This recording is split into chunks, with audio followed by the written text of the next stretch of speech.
Hello, welcome to your online lecture for the course Pathophysiology 2. In today's lecture, we're covering Cardiovascular Disorders 1. Here you can see a breakdown of what we'll be covering in both sections of cardiovascular disorders. Both will be held as online lectures.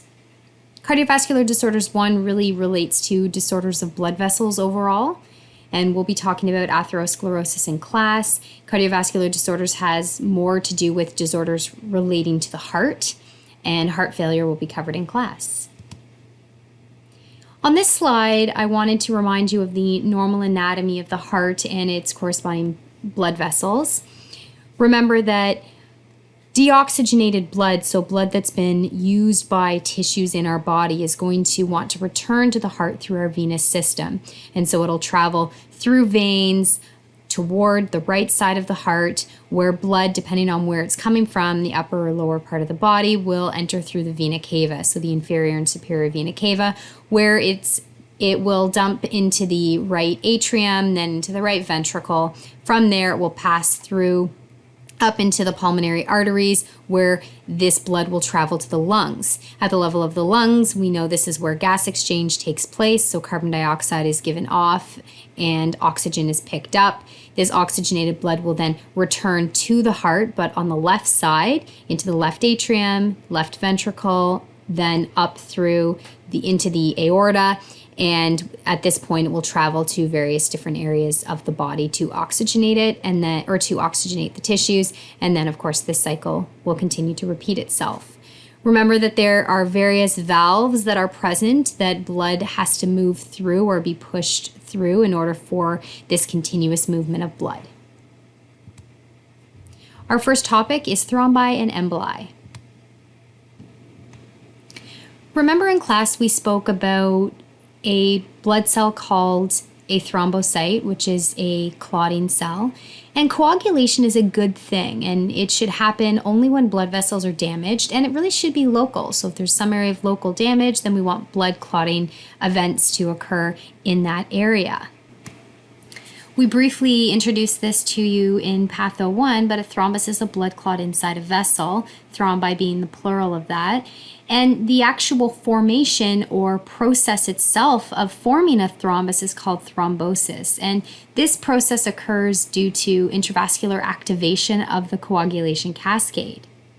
When endothelial cells of a vessel wall are healthy, they will act to prevent the development of unnecessary clots. In other words, healthy vessels make for an environment that is or will help prevent unnecessary clot formation or make clot formation unfavorable when it isn't necessary.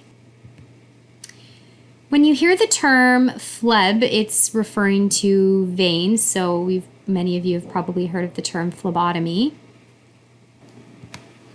which is the surgical opening or puncturing of a vein in order to withdraw blood or to introduce fluid as part of medical procedures.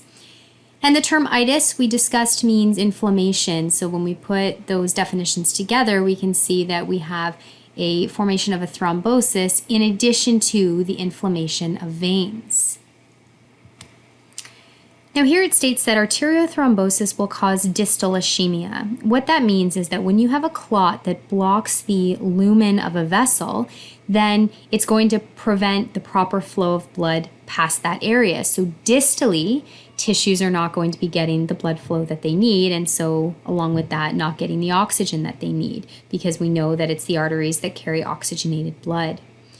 There are various different causes of this, those that have atherosclerosis, but we'll talk about that in class.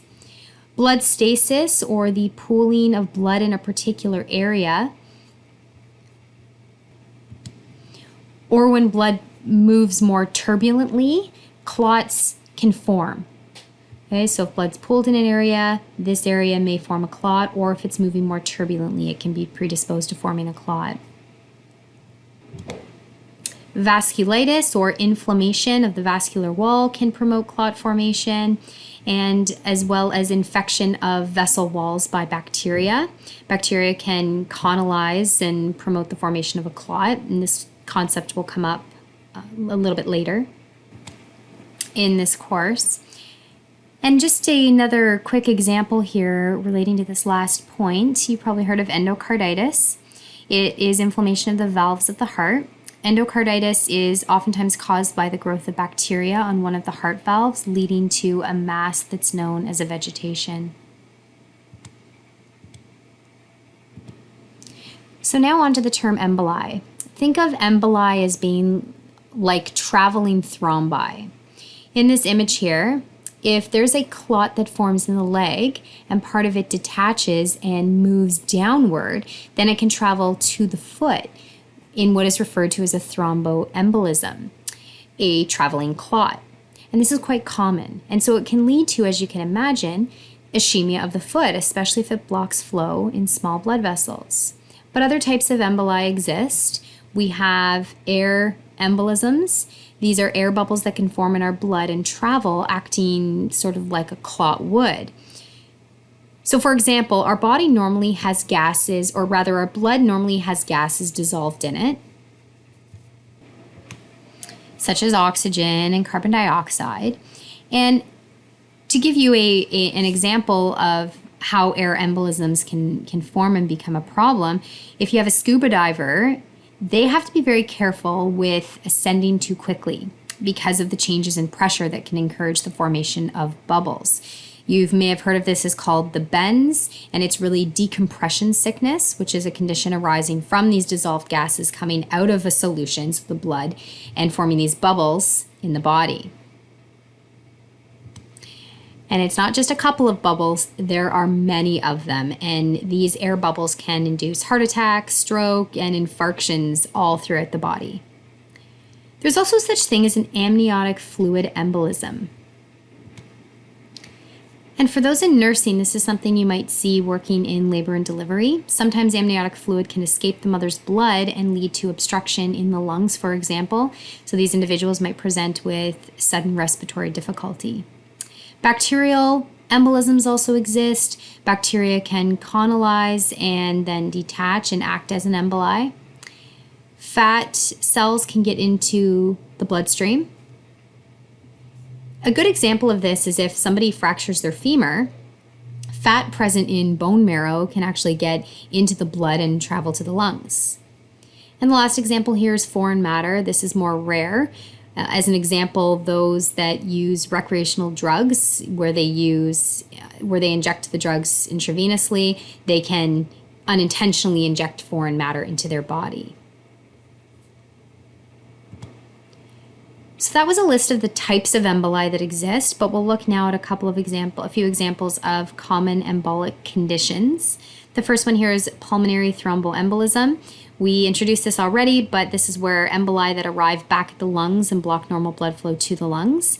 And these frequently come from the veins in the leg. In other words, some sort of clot forms in the veins of the leg. We'll talk about this in today's lecture, and it can travel up to the lungs, causing a pulmonary embolism. And this, as we'll see, is called a deep vein thrombosis. Arterial fibrillation, we have already spoken about this a little bit last term. It can be cause as well of an embolic stroke. This condition can cause the formation of thrombi in the walls of the left atrium. So blood, if the heart is not pumping properly, and the atria is not functioning properly, then any pooling blood can promote a clot formation. Then this clot formation can end up being thrown through the heart and traveling through the carotid arteries and to the brain, causing an embolic stroke. Claudication secondary to aortic aneurysms. Blood can flow very turbulently in areas such as the abdominal aorta. And so we remember with the heart, we have the aorta that comes up from the heart, travels down through the thoracic region and then into the abdomen, and then it splits into the legs. And so blood tends to be more turbulent in its movement through the areas such as the abdominal aorta. And so this can cause clot formation in this area where blood is more turbulent. And so blood clots that form here can be sent into the legs, leading to a reduced blood supply to leg muscles, causing claudication, which is really a type of cramping. And individuals can have trouble walking due to pain and discomfort. Part of the reason that blood flow can flow more turbulently in the abdominal aorta is when there's the presence of an aortic aneurysm. And we'll look at what this means shortly, but in brief, an aneurysm is where the walls start to bulge or balloon outward, and when this bulging or ballooning occurs, blood moves much more turbulently through that area, predisposing that area to the development of a clot, which can be sent downward into the legs and causing claudication. And then the fat embolism example I already gave you with respect to a hip or femur fracture where fat cells can end up into the blood. Now we'll look at disorders of veins. Starting here with varicose veins. These are very common. You're probably aware of that. You may know somebody personally that's experienced them, but you'll definitely see them medically. They tend to happen more frequently with age and with pregnancy as well. And the reason that you'll see them more frequently present in the legs is because blood in veins in the legs is working against gravity to travel back to the heart. So this region is more predisposed to this weakness because of gravity.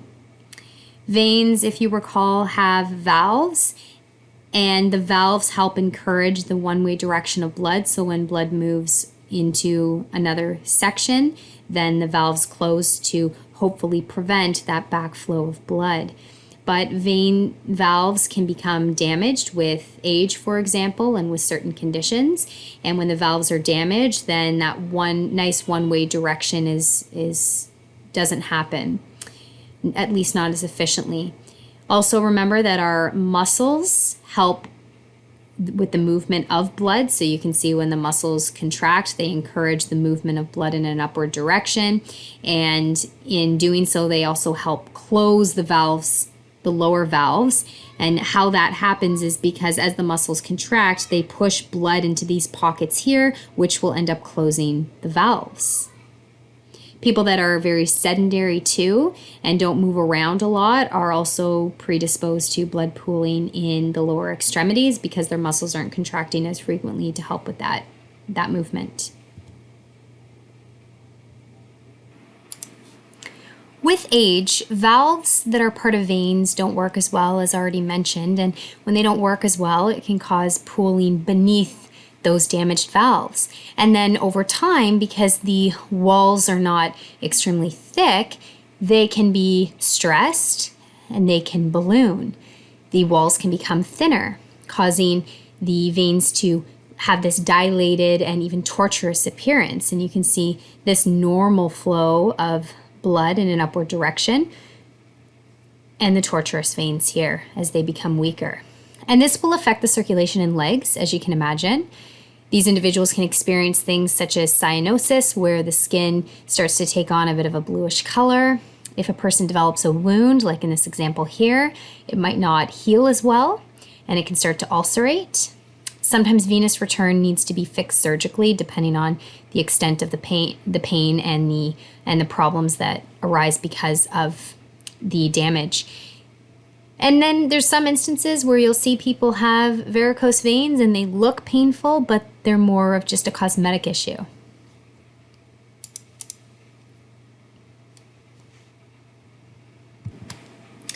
Varicose veins, as I mentioned earlier, are very common, and many individuals won't have any problems. They won't even form clots, but clots can form in varicose veins because of the pooling of blood.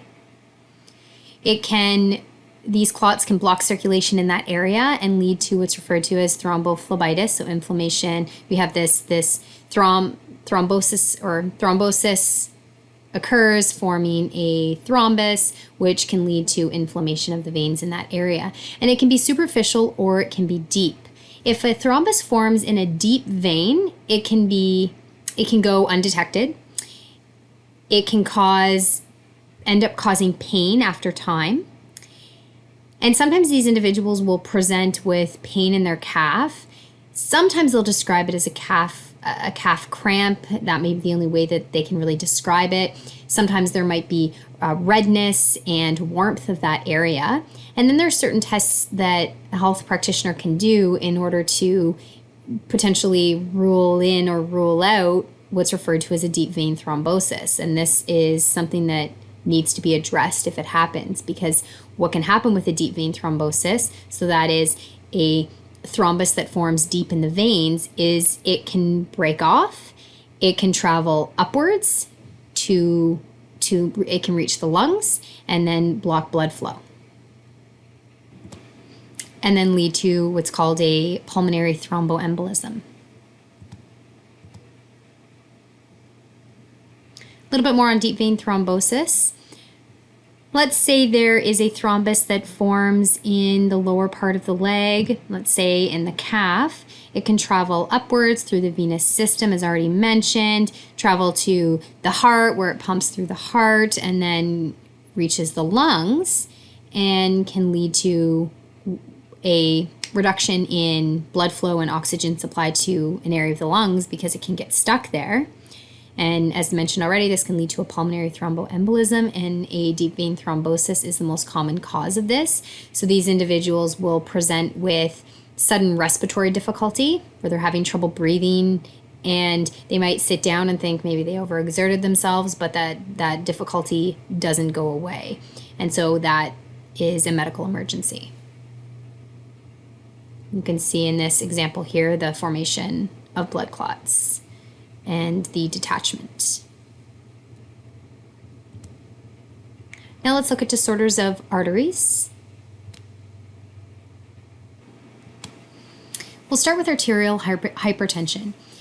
A person diagnosed with arterial hypertension will have a diastolic pressure that is equal to or higher than 90 millimeters mercury. Remember that normal blood pressure we would say, let's give an example of 120/80, and 120 being the systolic pressure and 80 being the diastolic pressure. And so if that reaches 90 or above, then the diastolic pressure that is, then the person will be diagnosed with arterial hypertension. There are two different types of hypertension that exist. There's primary and there is secondary. Secondary hypertension is not the most common cause. The most common is actually unknown, and you'll hear it referred to as either primary, essential, or sometimes idiopathic primary hypertension. Idiopathic meaning no known cause. A lot of people with high blood pressure, there is no evident cause. And if there's no secondary disease that's present, so for instance, if someone has renal disease, then it might explain their hypertension. But if there's no evident underlying disease, then you can't correct the problem. So if you have somebody with renal disease, they have hypertension because of it, that would be a type of secondary hypertension, then it's possible that a kidney transplant could correct that problem. Arterial hypertension can get worse. These individuals can suffer from myocardial hypertrophy, where the left ventricle in particular hypertrophies in size. It gets bigger because of the increased demand. Or I should say the increased pressure that it has to work against. Another complication involves the vessels themselves, and they can form an aneurysm, where they can start to balloon outward, where the wall becomes weaker, and if it continues to balloon outward, then it can dissect, so it starts to tear apart, and it can rupture completely, and that's a major medical emergency. The glomeruli of the kidney, remember back to normal anatomy that there are over 1 million nephrons in each kidney, which are the functional unit of the kidney, and the glomeruli are that capillary network where blood will enter the glomeruli, be filtered, and then from there, what is filtered will end up in Bowman's capsule, if you recall, and then at that point, the filtrate will move through the tubular system of the kidney. So the glomeruli of the kidney can be damaged because of high pressure, because it's part of the vascular system. And if blood pressure is high coming into the kidney, one of the mechanisms to help prevent injury to the glomeruli is that the arterioles at that level of the glomeruli will start to constrict, and they'll constrict to prevent the pressure from damaging the glomeruli. But unfortunately, when they constrict, then they end up causing ischemia to the kidney. and this can, over time, lead to nephrosclerosis. Now, this can take a long time because we have so many different glomeruli within our kidney, but over time, it can lead to kidney failure as well. In addition, another complication of arterial hypertension includes strokes, in particular hemorrhagic strokes, that can happen in individuals with high arterial hypertension or with high arterial pressure. Now, looking specifically at primary hypertension, which we said is of unknown origin, but it happens in 90 to 95% of people that have hypertension, and then the difference would be secondary hypertension. And we don't know the cause, but we have an idea of the risk factors. And so there's suspicion then as to what the possible reason is for people having these particular risk factors that put them at risk of developing primary hypertension. So you can see that risk factors, if you have a family history of hypertension. How does this happen? Well, genetics, there's an underlying genetic component likely. As we get older, it's possible that free radical damage can increase a person's chance of developing primary hypertension. Those that have a high dietary intake of sodium, well, we know that sodium increases blood volume. If there's more sodium in your body than in your blood, then water will follow via osmosis. Those that have diabetes, there's suspicion that because diabetes mellitus can over-glycosylate the proteins of the basement membrane, causing them to become thicker, so basement membrane damage. This affects then the structure and the integrity of the blood vessel wall, leading to increased rigidity and eventually high blood pressure. Cigarette smoking, in particular nicotine, acts as a vasoconstrictor. Those that are obese, altered lipid metabolism could predispose somebody to primary hypertension, and then chronic alcohol consumption may also contribute. With secondary hypertension, the causes are much more well known. And so if you can identify the cause, you might be able to treat it. When someone has hypertension, it's very important to first rule out secondary causes. So if you identify that if you diagnose somebody with arterial hypertension, you first need to understand, does secondary hypertension apply, or any of these known causes contributing to the problem? Now, this is a short list. There are other contributors as well. Renal disorders, as mentioned on the previous slide, can contribute to secondary hypertension. Certain endocrine disorders as well, hyper and hypothyroidism, but also diabetes. Pregnancy, if somebody experiences preeclampsia, this can cause or be a cause of secondary hypertension. And certain medication use, certain drug use can lead to increased hypertension or increased diastolic pressure as well in the arteries. Arterial hypertension can be very damaging to the body. So what are some of the effects that can be seen? Well, we can look at that from the level of the blood vessels, the heart, the brain, eyes, and kidney. Within the blood vessels, it can lead to accelerated atherosclerosis, damage to the microcirculation, can lead to bleeding, aneurysms, and a dissecting aorta, which is when an aneurysm of the aorta at some level expands, balloons out, and if it continues, it can dissect and rupture. But that's more rare.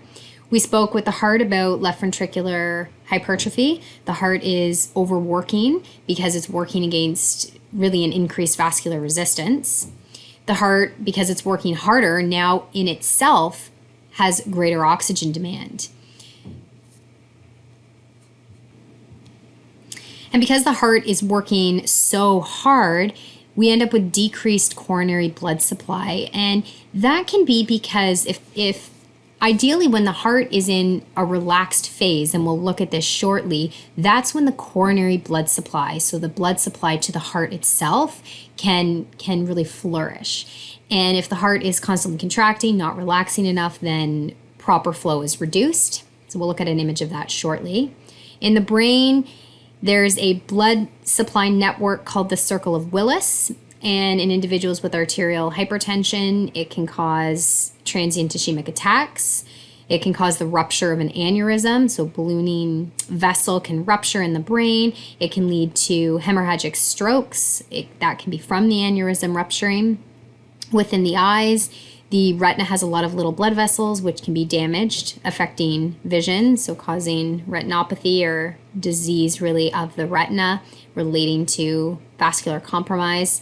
And then in the kidneys, we spoke already about glomerulosclerosis, but proteinuria, when the kidneys are showing some evidence of damage, then protein can end up in the urine, which we know normally it should not. Aneurysms are really a permanent dilation of the diameter of a blood vessel. They can take on different names, but really the principle is the same. They're frequently caused by weakness in the wall, the vessel wall, and weakness in the vessel wall can end up leading to an increase in turbulence or turbulent flow of the blood. And we know that when there's an increase in turbulence, that can lead to the formation of a thrombi. You can see in this image here, blood is moving in one direction appropriately, but in an aneurysm, an area where you have that expansion or dilation, you can see that blood is now not forming in that one nice direction. It's flowing more turbulently, and in that area, the formation of a clot can occur. You can see in the image here that there are different types of aneurysms. True aneurysms involve all three layers of the arterial wall. And you can see that evident here. And they are best described really as a weakening of the vessel wall, and most of them are fusiform and circumferential, so this example here. False aneurysms they involve an extravascular, so outside the vessel hematoma, extravascular hematoma, that communicates with the intravascular space. The term saccular means a small pouch, so you can see the small pouch on one side here of the vessel, and a dissecting saccular, here's that pouch, but what you can see is not all three layers are affected, so this really isn't a true aneurysm. We just have the adventia layer that's ballooning out, but we get dissection of that inner layer, so the tunica media and the tunica intima. These commonly occur, the aneurysms, in the thoracic and the abdominal aorta, as mentioned earlier. An aortic dissection, this is a devastating complication that can involve any part of the aorta. And sometimes they can go undiagnosed until they actually happen. In this example here, showing you an aneurysm of the thoracic aorta, and this is aneurysm so here's the thoracic aorta aneurysm, and an aneurysm here of the abdominal aorta. The abdominal aorta, if there's an aneurysm, you'll sometimes hear it referred to as a AAA, which stands for abdominal aortic aneurysm. So that's an important clinical term to understand. It can cause hemorrhaging. Of course, if it ruptures or dissects, it can cause hemorrhaging in that area, major medical emergency, and not usually favorable in these individuals, especially if they don't get into surgery in time. And it can form clots, and you can really see in this image the clots that have formed in that area where blood moves more turbulently. Now we'll talk about coronary artery disease. Sometimes you'll see it written as CAD. This is a very common disease, and it is a major cause of heart attacks. Coronary artery disease really is atherosclerosis of the coronary arteries, and this can lead to then ischemic heart disease, so ischemia of the heart, which can then lead to myocardial ischemia, which we'll talk about really means angina, and that's a clinical term that relates to acute coronary syndrome. And an infarction would be the end result if the problem here is not corrected, and that's where it's referred to as a myocardial infarction, and MI, which is a heart attack.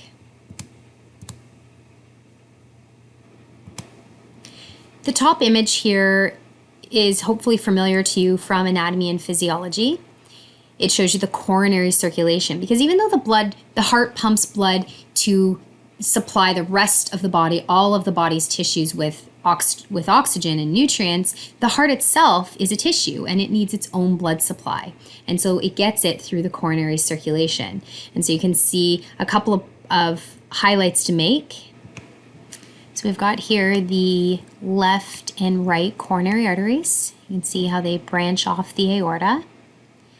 The left also has a circumflex artery that goes around, and this anterior interventricular artery. And these are very important for blood supply. There are others, as you can see, but the interventricular is going to run along the septum. And the septum, if you remember the conduction system of the heart, on the right side, in the right atrium, we have the SA node, and that will generate its own action potential, which will be setting the pace really for heart contraction, sending impulses through to both the right and the left atrium. Then it will hit the AV node, travel down the center of the heart, so the septum in between the ventricles, and then throughout the ventricles so that they get their nervous stimulation. But the reason I mentioned the circumflex and the anterior interventricular arteries is because they are essential for left ventricular systole. So we know it's the left ventricle that's going to be pumping blood out throughout the whole body, and we know systole means contraction. So this is related to cardiac output and how much and how well that left ventricle is pumping blood out in a particular period of time to the whole body. Now what's really interesting here is if you just looked at this image, you might think, well, when the left ventricle pumps blood out the aorta, how does the heart itself get its own blood supply? Well, that's where we have to look a little bit closer here at the setup. You can see the right and left coronary arteries come right off the base of the aorta.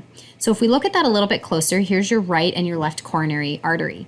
When your ventricle contracts, so when that left ventricle contracts to push blood through the aortic valve into the aorta, which then goes to the rest of the body, here's how it would look. Blood is flowing. The valves here are open in order to allow for blood to move through it.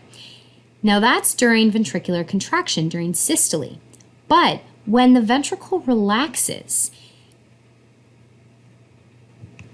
a little bit of backflow of blood will end up causing the aortic valves to close. When the aortic valves close, they form these cups, and blood will pool in these cups, oxygenated blood, which will then travel through the right and left coronary arteries in order to reach the myocardial tissue and supply it with the oxygen that it needs. And so this hopefully really helps you see that if the heart is constantly contracting and working really, really hard, then the heart muscle isn't able to get the oxygen that it really needs because those valves are always open. We need ventricular diastole to occur so that the heart can get the blood supply that it needs. Now at the bottom here, you can see different images. This imaging is from angiography. It shows how atherosclerosis in the coronary arteries can block blood flow. So where you see white represents the blood flow, and the arrows show the obstruction. So in A, this is showing a partial obstruction. In B, you can see total obstruction. You can't even see any blood flow past that obstruction. And then C is showing you another example of partial obstruction. So you could see why this part of the heart would not be getting, well, any oxygen at all from that vessel. There are a lot of different risk factors for the development of coronary artery disease. And if you compared these risk factors to, I think it's back on slide 14, to arterial hypertension, you'll see that there's a lot of similarities. Advanced age, so as you get older, family history, cigarette smoking, arterial hypertension in itself can lead to coronary artery disease. You can see a whole lot of different risk factors that put somebody at risk. And many of these can be controlled. Can't control age, you can't control menopause and family history, but for the most part, the rest can be controlled. Your lifestyle, your weight, your diet, the development of diabetes. Even though it can be a genetic predisposition for that, there's a lot that can be controlled, especially with type 2 diabetes, cigarette smoking, etc. This slide shows the pathogenesis of unstable plaques and thrombus formation. An unstable atherosclerotic plaque is prone to rupturing. It has this core that is especially rich in deposited oxidized LDL or low density lipoprotein, and it has this thin fibrous cap. Now, if we end up with rupturing of a plaque, which can occur, for example, if shear forces are applied to that area where part of that plaque is opened up and exposed, then the plaque substrate is exposed. And when it's exposed, the body ends up going through, and what's stimulated is a coagulation cascade of events because it's exposed, and so now clots can form in this area right where that ruptured plaque exists. In addition to now this thrombus or clot formation over the lesion, so the opened area of the plaque, the vessel obstruction can be further exacerbated by the release of vasoconstrictors. Now, if the thrombus that exists breaks apart in time, then, so before causing permanent myocardial damage, then it's referred to as unstable angina. So here's that term here, unstable angina. So I'll say that again. If the thrombus breaks apart before causing any permanent damage to the myocardium, then it's referred to as unstable angina. And angina is hypoxic pain caused by ischemia to the heart. But if not, if it doesn't break apart in time, then complete blood flow can be blocked to heart muscle, leading to a myocardial infarction or an MI. So ideally, identifying an unstable plaque with diagnostic testing before they actually rupture can help stabilize them. So make sure you're aware of the difference between unstable angina and a myocardial infarction. And I'll repeat unstable angina. You can think of it as reversible myocardial ischemia, which could indicate that heart attack or myocardial infarction is imminent. So in other words, this can lead to this if it's not corrected. Okay, let's talk a little bit about electrocardiograms or ECGs, and these are a critical tool for diagnosing myocardial ischemia. Now the problem is if somebody's not experiencing pain from myocardial ischemia and they have an ECG done, then it might come up as normal. And so diagnosis then may require that the ECG is done during an angina attack. Let's have a look first at the normal Ecg deflections to remind you of what they mean. Atrial depolarization, which is represented by the P wave here, is when the action potential generated by the sinoatrial node spreads throughout the atria. Then from there, the action potential will spread throughout the ventricles, and here we have ventricular depolarization. Hidden in here is atrial repolarization, so this is when the atria are now returning to their resting state. Ventricular repolarization, represented by the T wave, is when the ventricles are returning to their resting state. Common ECG alterations seen in cases of myocardial ischemia are that of ST segment depression, T wave inversion, so an inverted T wave from its usual position, and ST elevation, which you can see represented through here. It is the ST segment, though, that best reflects the electrical events inside the ventricle. And so if there's ischemia to the ventricles, it will affect the ST segments, and you'll either see depression or elevation, and depression is more common. Transient ST segment depression and T-wave inversion are characteristic signs of subendocardial ischemia that can be frequently seen with angina.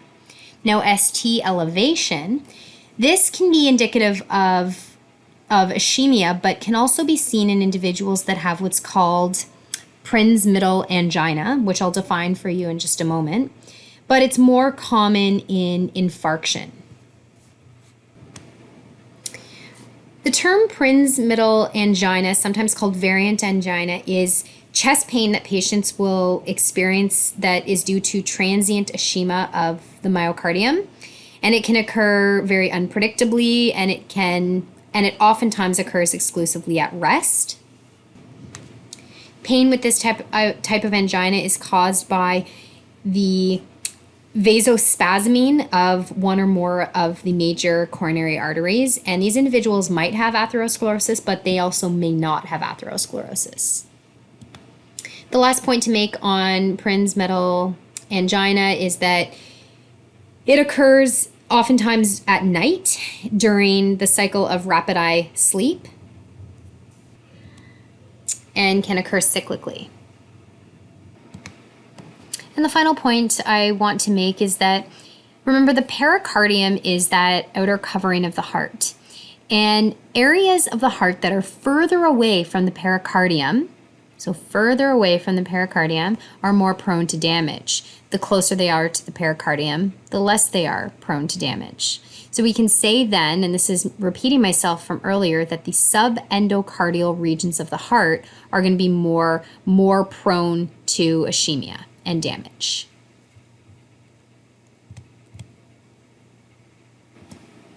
This image here shows a little bit about what we've already spoken on, is that we have a normal vessel, no occlusions of the lumen. Over time and in certain situations, individuals can develop atherosclerotic plaques that are asymptomatic. Now, you can see in the case of stable angina, we have here this fixed atherosclerotic plaque. You can see that nice core that we spoke about before. So it's undisrupted. But if the plaque becomes disrupted and the plaque substance is exposed, then it can activate a clotting cascade, which can form a thrombus. And so this is considered unstable angina. And we had spoken earlier that if the clot breaks up in time, then blood flow is restored, is okay to the myocardial tissue. But if not, then it can cause a myocardial infarction. And you can see here that the clot is getting larger and can lead then to a myocardial infarction. Now, the term acute coronary syndromes I introduced in closer to the beginning of this topic as really being, it is an umbrella term, and unstable angina and angina can fit under that umbrella term. But acute coronary syndrome is really a term that describes a range of different conditions that can come on quickly, hence the term acute, and related to the coronary arteries, usually then having to do with reduced blood flow to the heart. One condition under this umbrella term would be angina, but myocardial infarction can also fit under acute coronary syndromes, as you can tell from this image. This slide shows the cycle of events of myocardial ischemia, and we'll start at the top looking at when we have this imbalance between coronary supply and myocardial demand. It can obviously lead to a deficit in oxygen to the myocardium. Now, if this exists for less than 20 minutes, it can lead to an ischemic attack, which means that what will happen is the muscles in that area won't respond properly to the electrical impulses that are sent to it. And so this can lead to what's referred to as dysarrhythmias. And dysarrhythmias can lead to sudden death, but it can also lead to impaired cardiac pumping, which can lead to heart failure. You can also see that impaired cardiac pumping can in itself affect or create an imbalance between supply and demand. And the term dysrhythmias just mean that there's really dysfunction in the normal rhythm. Now, if that myocardial oxygen deficit lasts greater than 20 minutes, a myocardial infarction can result. Two events can happen. Either there can be an abnormal response to the electrical impulses similar to the ischemic attack, or lack of response to the electrical impulse. The lack of response to the electrical impulse will lead to failure to contract rather than just dysrhythmia, which leads to impaired cardiac pumping and can end up with heart failure. Just a moment on this slide showing you some images of hearts that have undergone myocardial infarction. So some of the yellowed and white areas here are showing you areas of the heart that have died, that have suffered a myocardial infarction and scarring results. We'll spend just a moment talking about the timing of events after coronary obstruction has occurred. So within seconds of a coronary obstruction, ischemia or reduced blood flow to the heart muscle will begin, and this is where changes will be evident on an ECG. Within minutes, the heart loses its full ability to contract, and cell metabolism will change from an aerobic state to an anaerobic state because the cells are not getting the oxygen that they need to produce sufficient ATP. This will then contribute to the decreased ability of the heart to contract.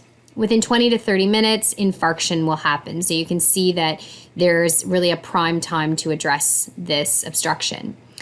Within 18 to 24 hours, inflammatory response appears. And this is an interesting stage because it's important for a pathologist to be able to see the inflammatory changes in order to determine or to see evidence that somebody actually died, if they did, from a heart attack. Within 2 to 4 days, necrosis of the tissue is evident. So remember, necrosis is the death of cells. It's kind of a messy death process. Within 4 to 10 days, the healing process begins, but you can see that healing and scar formation takes upwards of 6 weeks, so these individuals need to be monitored for at least 6 weeks, if not longer. A person that survives a heart attack can be subject to certain complications. They could be related specifically to the heart, or they can be more systemic. In terms of cardiac, we've talked about some of these terms before, but these individuals can end up with dysarrhythmias. There can be alterations in contractility of the heart, left heart failure. So we spoke about this on our previous slide, one of our previous slides. They can end up being predisposed to developing an aneurysm as well as dysfunction to the valves of the heart. You can see in this image here that if you recall about valves, this is showing you the mitral valve. We have these papillary muscles that normally keep the valve attached, and they can detach as part of injury to the heart. Systemically, cardiogenic shock can result, and this is a common cause of death. And this is a condition where your heart suddenly can't pump enough blood to meet your body's needs, especially to vital organs, for example, the brain and the kidneys. And this condition is most often caused by a severe heart attack, but of course, not everyone that has a heart attack will experience cardiogenic shock. Pulmonary edema, so swelling within fluid back up within the lungs if the heart's not pumping properly, and embolisms can also result. So that is the end of today's lecture. I hope you enjoyed it. Thank you for listening.